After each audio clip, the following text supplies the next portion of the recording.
Hello everyone, welcome back. This is Hasham sir और आज की क्लास में हम लोग पढ़ने जा रहे हैं डिविजनल स्ट्रक्चर। कल की क्लास में, पिछली क्लास में आपने देखा था कि क्या होता है फंक्शनल स्ट्रक्चर। आज उसी का छोटा भाई आप कह लीजिए, जिसको हम डिविजनल स्ट्रक्चर कहते हैं, वो हम पढ़ने जा रहे हैं। तो क्लास बहुत इंपॉर्टेंट होने वाला है। जिन्होंने भी अब तक चैनल पर सब्सक्राइब नहीं किया है, चैनल को सब्सक्राइब नहीं किया है, चैनल पर नए हैं, फटाफट चैनल को सब्सक्राइब कर लीजिए और साथ ही साथ बेल आइकन को भी प्रेस कर लीजिए ताकि इंपॉर्टेंट वीडियोस के नोटिफिकेशन आपको मिल जाया करें। तो बात करेंगे डिविजनल स्ट्रक्चर की, फिर जाते जाते केस स्टडी भी करेंगे।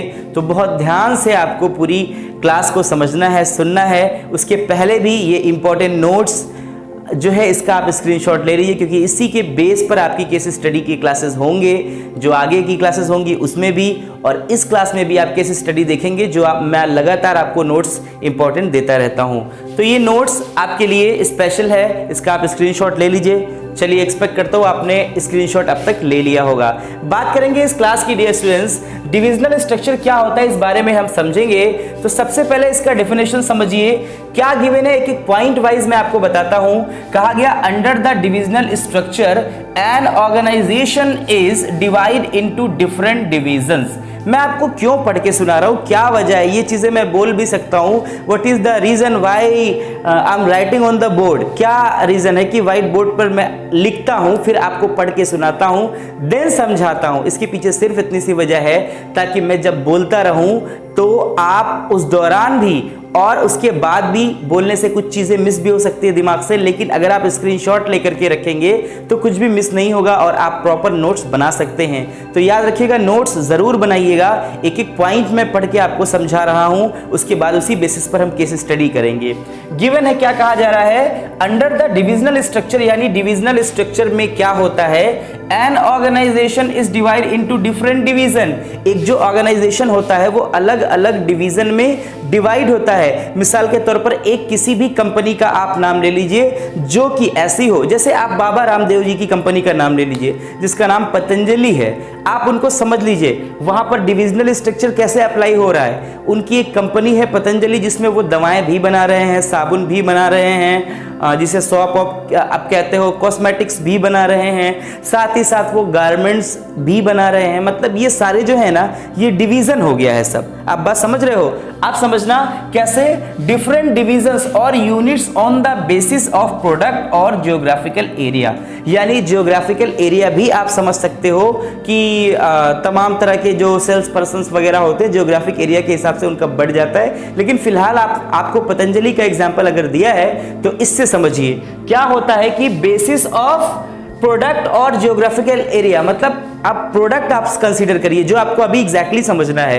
प्रोडक्ट के बेसिस पर डिवीजन हो जाता है। गारमेंट्स वाला जो था प्रोडक्ट, उसका डिवीजन अलग कर दिया गया। कॉस्मेटिक्स जो बना रहे थे बाबा रामदेव जी, उसको अलग कर दिया। मेडिसिन जो बना रहे थे उस डिपार्टमेंट को बिल्कुल अलग कर दिया। मतलब सबका अलग अलग डिवीजन हो गया।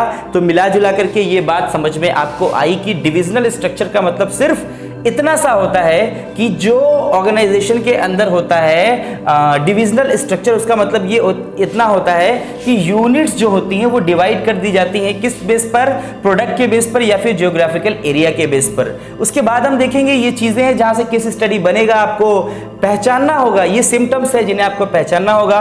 उसके बाद हम लोग देखेंगे जिसका नाम है एडवांटेजेस ऑफ डिविजनल स्ट्रक्चर। जो आपका डिविजनल स्ट्रक्चर होता है उसके कुछ फायदे भी हैं, कुछ नुकसान भी हैं। तो सबसे पहले मैं फायदों की बात करूंगा, यानी क्या प्रॉफिट है उसका आप समझेंगे। देखेंगे कि सबसे पहला एडवांटेज क्या है। तो गिवन है, कहा जा रहा है decisions are taken much faster in divisional structure. यानी क्या कहा जा रहा है, आपको बताया जा रहा है कि जो डिसीजंस होते हैं वो डिविजनल स्ट्रक्चर में बहुत तेजी से लिए जा सकते हैं। वजह भी सुनिए क्यों लिए जा सकते हैं, क्योंकि आपका हर जो है डिपार्टमेंट वो अलग है। गारमेंट्स वाले जो हैं उनको सबसे जाके नहीं पूछना है कि ये डिसीजन लेना चाहते हैं हम, सही है या गलत। और कॉस्मेटिक्स वाले हैं या फिर मेडिसिन डिपार्टमेंट है बाबा रामदेव जी का, तो किसी को किसी से कुछ पूछना नहीं है। इसका मतलब है जल्दी से जल्दी उस डिपार्टमेंट के लोग अपने बेनिफिट के लिए जो भी जरूरी है उसका फैसला ले सकते हैं। आगे देखते हैं, गिवन है, कहा जा रहा है it facilitate expansion and growth as new division can be added without interrupting the existing operations। क्या कहा जा रहा है? सबसे पहला फायदा समझिए, ये सिम्टम्स हैं, इन्हें आपको पहचानना है, ये लक्षण हैं जिन्हें आपको पहचानना है जब किसी स्टडीज आपका स्पेशल क्लास हो या यहीं पर क्लास हो। समझिएगा क्या चीज बता रहा हूं मैं। It facilitate expansion and growth as new divisions can be added without interrupting the existing operation। Baba Ramdev को मैंने एग्जांपल लिया है, पहले बाबा रामदेव गारमेंट्स का उनका बिजनेस नहीं था, तो जब भी वो गारमेंट का बिजनेस जब भी शुरू किए हैं तो उनको जो एग्जिस्टिंग उनका था उनको बिना कोई प्रॉब्लम हुए, वहां पर कोई प्रॉब्लम नहीं हुई और आराम से उनका नया वाला जो डिपार्टमेंट था वो भी एडेड हो गया, यानी गारमेंट्स का भी एडेड हो गया। कल को बाबा रामदेव नेटवर्किंग कंपनी में जाते हैं, वो सिम लेकर के आते हैं, ठीक है ना, तो भी उनको बहुत आसानी से कहा जा रहा है कि new one can be added without interrupting the existing operations. जो एग्जिस्टिंग गवर्नमेंट का बिजनेस चल रहा है और ये तमाम जो बिजनेस चल रहे हैं उनको बिना इंटरप्ट किए, यानी उसको डिस्टर्ब करने की जरूरत नहीं है और एक नया जो भी चाहें वो ऐड कर सकते हैं। उसके बाद गिवन है, कहा जा रहा है दूसरा फायदा समझिए इसका, ये दूसरा मैंने बेनिफिट बताया, तीसरा समझिए, it leads to specialization of physical facilities and human talent. यहां पर क्या करते हैं? इट लीड्स टू, यानी ये नेतृत्व करता है। किस चीज का नेतृत्व करता है? समझिए, कह रहे हैं कि स्पेशलाइजेशन ऑफ फिजिकल फैसिलिटीज, यानी जो आपकी फिजिकल फैसिलिटीज है उनका भी स्पेशलाइजेशन हो गया, एंड ह्यूमन टैलेंट। ये बहुत बड़ी बात मैं बोल रहा हूं, आपको समझना है इसको। फिजिकल फैसिलिटीज क्या है और ह्यूमन टैलेंट क्या है, जिसका कि डिवीजन यहां पर स्पेशलाइजेशन हो जाता है। समझिए, कॉस्मेटिक के लिए अगर कॉस्मेटिक्स के लिए अलग डिपार्टमेंट बन गया तो कॉस्मेटिक्स हो गया, और ह्यूमन टैलेंट जो मार्केटिंग वाला बंदा है उसको मार्केटिंग पे लगा दिया, जो मैनेजर है उसको मैनेजर बना दिया, जो सेल्स डिपार्टमेंट में काम कर रहा है सेल्स, यानी ह्यूमन टैलेंट का भी डिवीजन हो जाता है। और साथ ही साथ जो फिजिकल फैसिलिटीज हैं जिसके बारे में मैंने डिपार्टमेंट्स के बारे में बात किया, कॉस्मेटिक्स, गारमेंट, और उसके बाद आपका मेडिसिन और जो भी तमाम, या फिर नेटवर्किंग में आप सिम वगैरह, सबका डिपार्टमेंट अलग हो जाता है।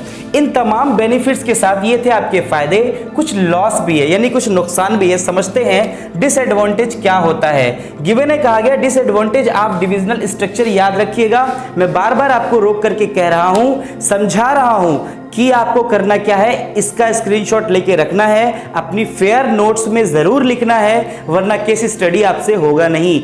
जो मैं लिख रहा हूं, है ना, जो मैंने लिखा हुआ है और जो मैं पढ़ा रहा हूं, लिखने वाला तो आपको लिखना है, एग्जैक्टली हेडिंग्स हैं, सब हेडिंग्स हैं, उसके बाद what ever I am teaching you ना, सेम थिंग आपको अपने वर्ड्स में लिखना है। ये होगी आपकी क्रिएटिविटी, जिससे आपको मार्क्स मिलेंगे। अभी से आप प्रैक्टिस करेंगे तब जाके एग्जाम में अच्छे मार्क्स ला सकते हैं। गिवन है डिसएडवांटेज ऑफ डिविजनल स्ट्रक्चर, इसमें गिवन है, कहा जा रहा है there is duplication of physical facilities and functions. याद रखिएगा, ये एक बात आ गई। अगर मैं बात करूं जो आपका फंक्शनल स्ट्रक्चर था उसमें कहा था कि डुप्लीकेशन नहीं हो सकता, लेकिन यहां पे साफ कहा जा रहा है, याद रखिएगा, ये वो सिम्टम्स हैं which you have to catch during case studies ना। क्या कहा जा रहा है यहां पर? There is duplication of physical facilities and function. यहां पर फिजिकल फैसिलिटीज का और फंक्शन का डुप्लीकेशन हो सकता है। कैसे होता है वो भी मैं आपको समझाऊंगा। कहा जा रहा है it suffers from under utilization of plant capacity. कहा जा रहा है जो प्लांट कैपेसिटी होती है उसका अंडर यूटिलाइजेशन, यानी प्रॉपर वे में यूटिलाइज नहीं हो पाता है। जब एक पर्टिकुलर डिपार्टमेंट हो गया, कॉस्मेटिक का, गवर्नमेंट का, तो बहुत सारी ऐसी चीजें रहती हैं जो प्रॉपर यूटिलाइज भी नहीं हो पाती हैं, है ना। अगर सारे डिपार्टमेंट में उनको यूज कर सकते हैं तो उनका इस्तेमाल हो सकता है। मिसाल के तौर पर मैं एक चीज बता दूं, बार बार मैं स्कूल की तरफ पहुंच जाता हूं क्योंकि मैं एक टीचर हूं। मैं आपको बता दूं कि अगर सिर्फ कोई चीज आई है कॉमर्स डिपार्टमेंट के लिए, बुक्स आई हैं ढेर सारी, तो वो सिर्फ और सिर्फ कॉमर्स के स्टूडेंट्स पढ़ सकते हैं या टीचर पढ़ा सकता है। लेकिन अगर कॉमन बुक होती तो पूरा स्कूल इस्तेमाल कर सकता था, यानी यूटिलाइज नहीं होगी। अगर स्टूडेंट्स कम हैं और बुक ज्यादा आ गई है तो यूटिलाइज नहीं होगी, बेकार पड़ी रहेगी। ठीक यही सीन यहां पर आपका बन रहा है। कहा जा रहा है, आगे कहा जा रहा है, कंफ्लिक्ट में arise between different divisions and on allocation of funds and other resources. कहा जा रहा है कि देखिए आप समझिएगा, कहा जा रहा है कि कंफ्लिक्ट हो सकता है, यानी झगड़ा हो सकता है। किस बात को लेकर के? कहा जा सकता है arise between different divisions on allocation of funds and other resources. कहा जा रहा है कि कभी कभी ये होता है कि आप देखेंगे आपके स्कूल में ही बहुत बार ऐसा होगा कि जो डिवीजन होता है कॉमर्स का और साइंस का, तो साइंस वालों को ज़्यादा इंपॉर्टेंस दे दी जाती है और कॉमर्स वालों को कम इंपॉर्टेंस दे दी जाती है। तो ऐसे में कन्फ्लिक्ट होता है कि भाई हमें कम क्यों समझा जा रहा है। तो ये सीन होता है। ठीक उसी तरह से फंड्स का और अदर रिसोर्सेज के लिए बात हो रही है। कहा जा रहा है कि कह दिया गया कि गारमेंट वाला जो डिपार्टमेंट है उसमें आपको ज़्यादा इन्होंने फंड दे दिया है बाबा रामदेव जी ने, और दूसरी तरफ मेडिसिन वाला डिपार्टमेंट है उधर फंड कम दिया है, तो वहां पर भी कन्फ्लिक्ट हो सकता है। तो ये मैंने आपको एडवांटेज बताए क्या थे, उसके बाद डिसएडवांटेज भी बताया। उम्मीद करता हूं स्क्रीनशॉट लिया होगा, कॉपी में प्रॉपर लिखोगे भी। अब हम लोग आगे जा रहे हैं, एक बहुत ही छोटा सा लेकिन प्यारा सा केस स्टडी करने जा रहे हैं। लेकिन इसका मतलब ये बिल्कुल मत समझिए कि जो टॉपिक मैंने पढ़ाया है एग्जैक्टली वही केस स्टडी पूछ लूंगा, नहीं, ऐसा जरूरी नहीं है। इस चैप्टर से मैं कोई भी केस स्टडी पूछूंगा तो इसके लिए मैं आपको बताऊंगा भी कि वो क्या है, एक्चुअली सिम्टम्स भी समझाऊंगा, लेकिन कोशिश करिए कि मुझसे पहले आप जवाब दे दीजिए। तो आइए अब देखते हैं एक बहुत इंपॉर्टेंट केस स्टडी जिससे कि आपको अपनी फेयर नोट्स में ज़रूर लिखना है, क्योंकि इसी टाइप के केस स्टडीज़ बोर्ड में पूछे जाते हैं। बात करेंगे इस केस स्टडी की। मैंने पहले भी बता दिया है कि आज की क्लास से ही केस स्टडी बना हो ये ज़रूरी नहीं है, इस चैप्टर से कहीं से भी हो सकता है। मैं सिम्टम्स आपको समझाऊंगा, फिर जवाब आपको देना है। मैंने आपको बताया था जब केस स्टडी हम सॉल्व करते हैं तो सबसे पहला काम ये करते हैं कि हम पढ़ते हैं क्वेश्चन, और अगर हम क्वेश्चन पढ़ लेंगे पहले तो आपको समझ में आ जाएगा कि किस चीज से रिलेटेड हमें जवाब देना है। तो क्वेश्चन में दिया हुआ है कि बाई कोटिंग लाइंस, यानी लाइंस को कोट करके identify the type of organizational structure, है ना, यानी ऑर्गेनाइजेशन स्ट्रक्चर क्या है which have been adopted by ABC limited. यानी एक चीज तो समझ में आ गया हमें क्वेश्चन पढ़ने से पहले। क्वेश्चन पढ़ने का फायदा देखिए, ये समझ में आ गया कि हमें ऑर्गेनाइजेशनल स्ट्रक्चर बताना है। ऑर्गेनाइजेशनल स्ट्रक्चर बताना है का मतलब क्या है, दो होते हैं, एक होता है फंक्शनल स्ट्रक्चर, दूसरा होता है डिविजनल स्ट्रक्चर। तो दोनों में से कोई हो सकता है। ये फायदा हमको इसलिए हुआ क्योंकि केस स्टडी को पढ़ने से पहले हमने क्वेश्चन पढ़ लिया, तो हमें पता चल गया कि ऑर्गेनाइजेशनल स्ट्रक्चर ही पूछा गया है। आइए बात करते हैं, समझते हैं कि कौन सा ऑर्गेनाइजेशनल स्ट्रक्चर यहां पर बात हुई है। कहा गया ABC limited is a large company which is manufacturing leather bags and footwear for women. कहा जा रहा है एक कंपनी है जिसका नाम है एबीसी लिमिटेड। कंपनी है, कंपनी का नाम है एबीसी लिमिटेड। इसका काम क्या है, लेदर बैग्स बनाती है और साथ ही साथ ये बनाती है वुमेन फुटवियर, है ना। किस चीज के लिए, मतलब फुटवेयर बनाती है for women. There is minimal duplication of activities. क्या कहा गया, बहुत बड़ी बात बोल दिया गया, लो सिम्टम्स नजर आ गया।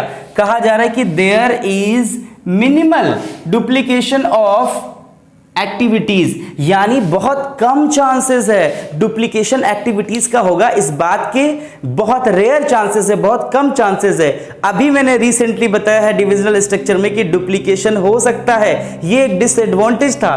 तो डुप्लीकेशन कहां नहीं हो सकता है ये आपको पता करना है, और कमेंट में सारे बच्चों को लिखना है कि किस यहां पर ऑर्गेनाइजेशनल स्ट्रक्चर की बात हो रही है। And implies focus on limited range of skills only, यानी लिमिटेड रेंज ऑफ स्किल्स पे ही फोकस कर सकते हैं, और साथ ही साथ मिनिमल डुप्लीकेशन होता है। तो डियर स्टूडेंट्स यहाँ पर कोई डाउट ही नहीं है, ये पूरा लाइन आप कोट करके लिख देंगे कि यहाँ पर जो एबीसी लिमिटेड है उन्होंने अडॉप्ट किया हुआ है फंक्शनल स्ट्रक्चर को, और इस लाइन में इसके सिम्टम्स गिवन है, इसमें डबल इन्वर्टेड कॉमा में आप लिख देंगे। पूरे के पूरे मार्क्स आपको एग्जाम में मिलेंगे, ये मेरी गारंटी है। तो डियर स्टूडेंट्स, आज की क्लास कैसी लगी ये आप मुझे कमेंट सेक्शन में बताएंगे। वीडियो पसंद आया है तो लाइक करके जाएंगे और साथ ही साथ दोस्तों में शेयर कर देंगे। Thank you very much.